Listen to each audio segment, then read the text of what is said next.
Okay, podcast community, welcome back. My name is Cam King. This is Three Questions Podcast. I have not gotten a podcast out in over a month, so I apologize. I've been a little bit behind, but Three Questions Podcast, if you're brand new to this, is just us answering three random questions. Three Questions Podcast was born out of my coaching and consulting company called CK Collective, where I teach entrepreneurs and other people all about awesome things such as letting go, masculinity, talk about femininity, how to set boundaries, protocols, non-negotiables, a number of different things relating to manifesting. And this is my shortened version where when I see a lot of trends or patterns with my clients and the things that they're bringing up, I like to just make a podcast and chat about some of these things. So every question, I'll give myself about 5 minutes to answer as concise as possible.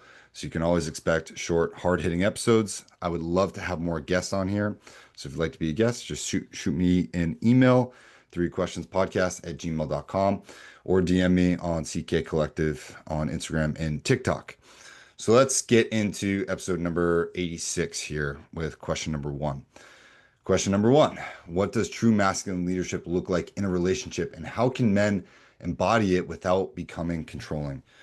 So I have about 40% clients that are men and about 60% that are women. I tend to work with younger men in their 20s and 30s and women in their 20s, 30s, 40s, 50s, and some clients in their 60s now, which is amazing. So I get a whole gamut of everything. I'm not just going based upon experience. I tend to read a lot of books, but I think real masculine leadership looks like you have a plan. It means that you align with your words and your actions. You're not afraid to make decisions, and you adopt the mindset, I never lose, I either win or I learn. You're focused on 6 core categories. That is mental, physical, emotional, spiritual, academic, and financial. And it means that you've done the work. You know who you are. You know what your red flags are, your green flags.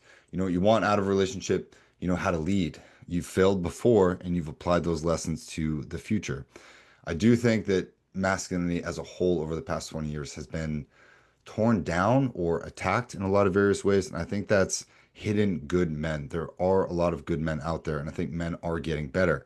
I was worried for a little bit, but real masculine leadership is empathetic, he's driven, he makes decisions, he's courageous, he knows he's not perfect, he relies on the wisdom of those around him, but at the end of the day, he makes his own decision. He lives and dies by the sword.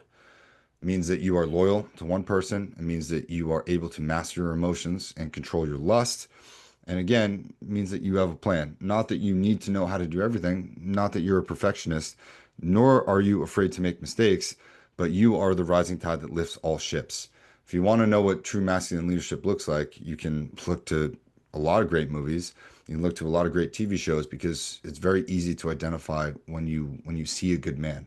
When there's a good man in your life, you know it. You know you can rely on him. You know that he's going to temper his emotions 99% of the time.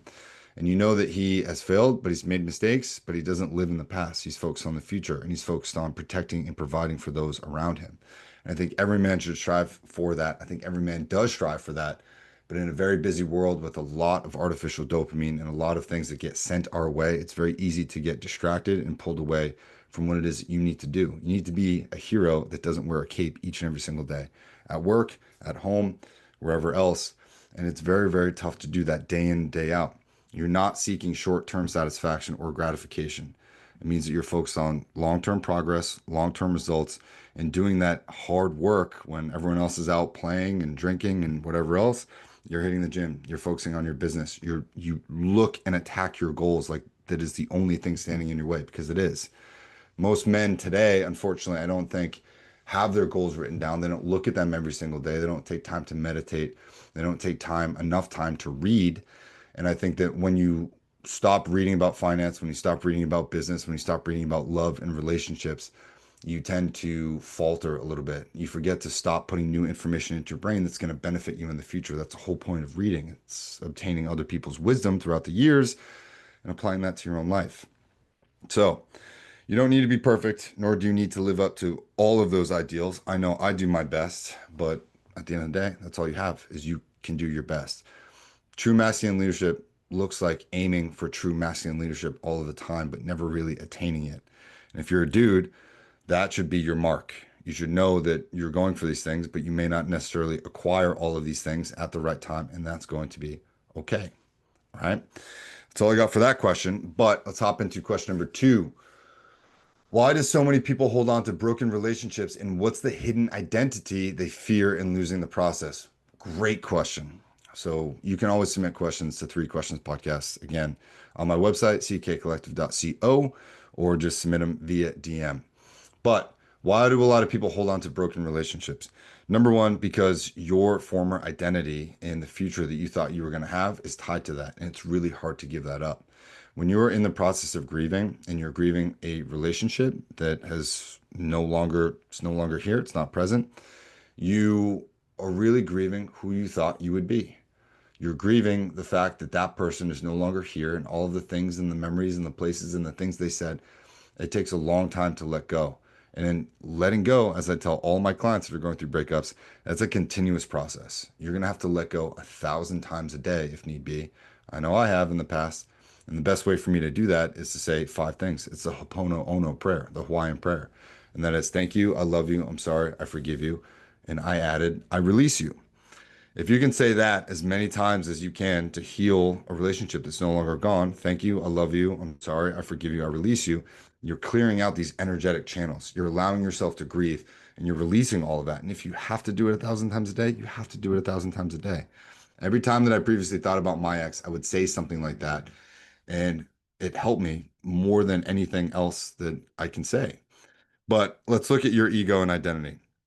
Eventually, at some point in the breakup, your ego comes in and it says, oh, screw that person, they did this, blah blah blah. Your ego is designed to save you in a temporary or short-term perspective. Okay, not necessarily a bad thing, but because your ego is so tied to your identity, letting go of that old identity is challenging. Your ego doesn't want to let go. It's like that 15-year-old version of you that just wants to be right, wants to win, and it wants that person back because you're trying to prove your self-worth. But in that process of trying to prove your self-worth from that 15-year-old egotistical mindset, you end up self-sabotaging. You end up decreasing your self-worth, which makes it harder and harder to let go and move on.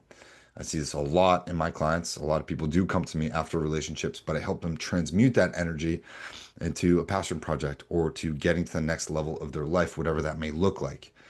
You have to understand your hidden identity of who you were in that relationship. That person is dead and gone. The trauma, the breakup, the pain, that has changed you into someone new. And instead of choosing to become someone new, instead of choosing to take a left turn or a right turn or go down a different road, or be able to walk that same road by yourself with yourself and enjoy yourself in that process, that's what letting go really is. But you're afraid to do that. You're afraid to let go of your old identity because if you let go of your old identity, you won't know who you are in the present moment. And I see that all the time. Very easy to say and to talk about once you understand the process and the game that involves. It's more difficult in practical application than I don't have enough time to really answer for. But you're afraid to let go of your old identity. The truth is, right now, you are a pile of ashes.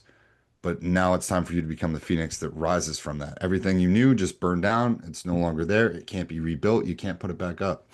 Excuse me.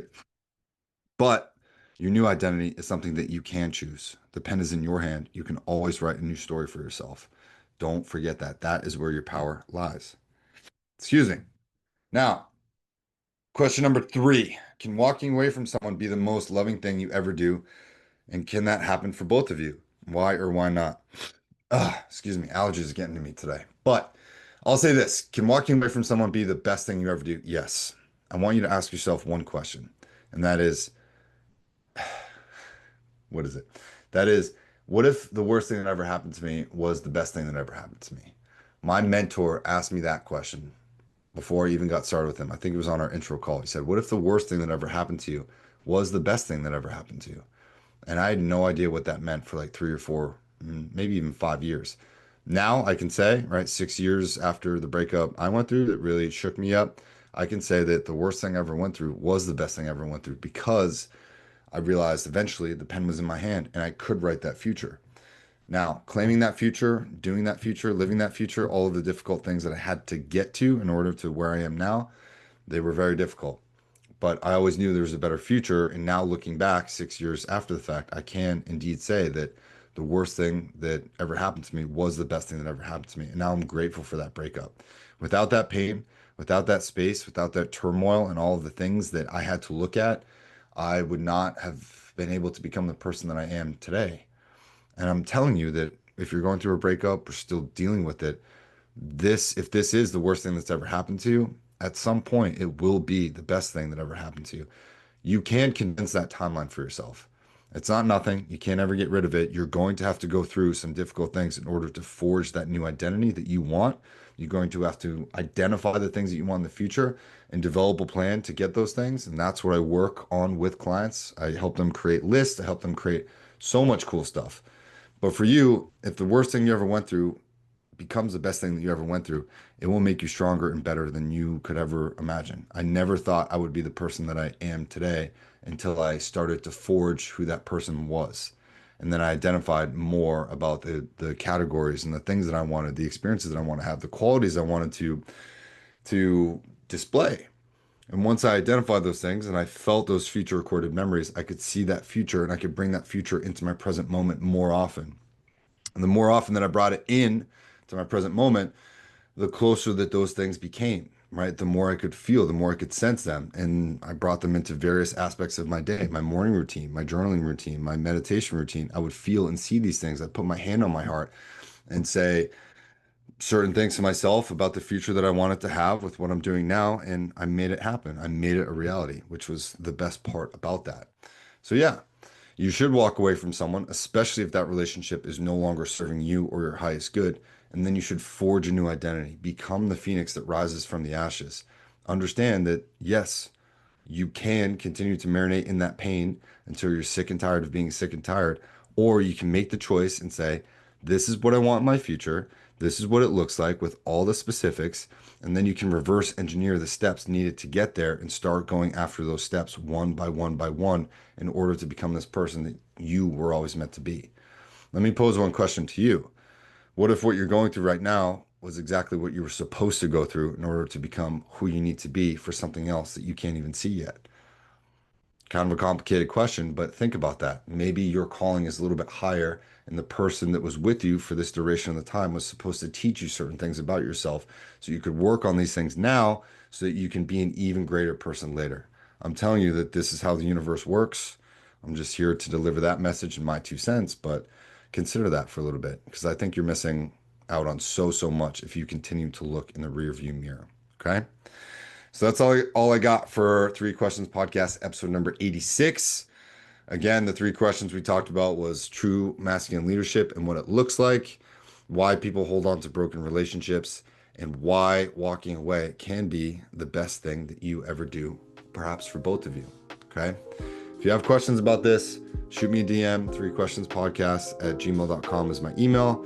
My website is ckcollective.co. I am taking on a few new clients. I have a few open spots for the summer. But if you have any questions, I'm always here. And I appreciate you listening. Feel free to leave a review. And again, have a great day, y'all. See you in the next one.